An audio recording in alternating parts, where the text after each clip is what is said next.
Good afternoon, everyone. I am Melvin Minacorpuz, and you know me as Maestro Melvin. And our topic for today is all about the definition of metacognition. Let's begin. The term metacognition literally means above cognition and is used to indicate cognition about cognition, or more informally, thinking about thinking. Flabel defined metacognition as knowledge about cognition and control of cognition. For example, a person is engaging in metacognition if they notice that they are having more trouble learning concept A than concept B, or if it strikes them that they should double check concept C before accepting it as a fact. Metacognition also involves thinking about one's own thinking process, such as study skills, memory capabilities, and the ability to monitor learning.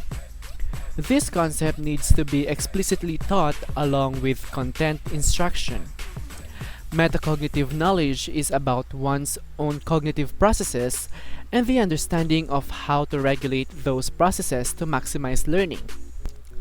Andreas Demetriou's theory, one of the neo-Piagetian theories of cognitive development, used the term hypercognition to refer to self-monitoring, self-representation, and self-regulation processes, which are regarded as integral components of the human mind. Moreover, with his colleagues, he showed that these processes participate in general intelligence together with processing efficiency and reasoning, which have traditionally been considered to compose fluid intelligence. This higher level cognition was given the label metacognition by American developmental psychologist John H. Plovell, 1976. After serving in the United States Army for 2 years from 1945 to 1947, John H. Plovell enrolled at Northeastern University, where he earned his bachelor's degree in psychology. After graduation, he was admitted into the clinical psychology program at Clark University and Harvard University. John H. Plovell earned his MA from Clark University in 1952, and in 1955 he earned his PhD. Through the discovery of new developmental phenomena and analysis of the theories of John Piaget, Flavel shifted the direction of developmental psychology in the United States. He was recognized with an award for distinguished scientific contributions from the American Psychological Society in 1984 and was elected to the United States National Academy of Sciences in 1994. He is currently an emeritus professor of developmental psychology at Stanford. The totality of the concept of metacognition includes the outline of the types of metacognitive knowledge, which includes: first, content knowledge or declarative knowledge, which is understanding one's own capabilities, such as a student evaluating their own knowledge of a subject in a class. It is notable that not all metacognition is accurate. Studies have shown that students often mistake lack of effort with understanding in evaluating themselves and their overall knowledge of a concept. Also, greater confidence in having performed well is associated with less accurate metacognitive judgment of the performance.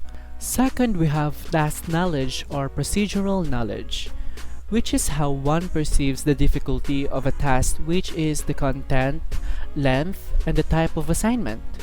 The study mentioned the content knowledge also deals with a person's ability to evaluate the difficulty of a task related to their overall performance on the task.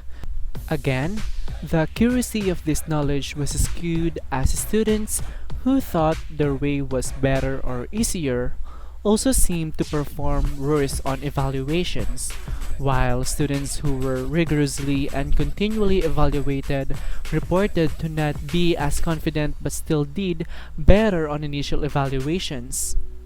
Lastly, we have strategic knowledge or conditional knowledge, which is one's own capability for using strategies to learn information. Young children are not particularly good at this.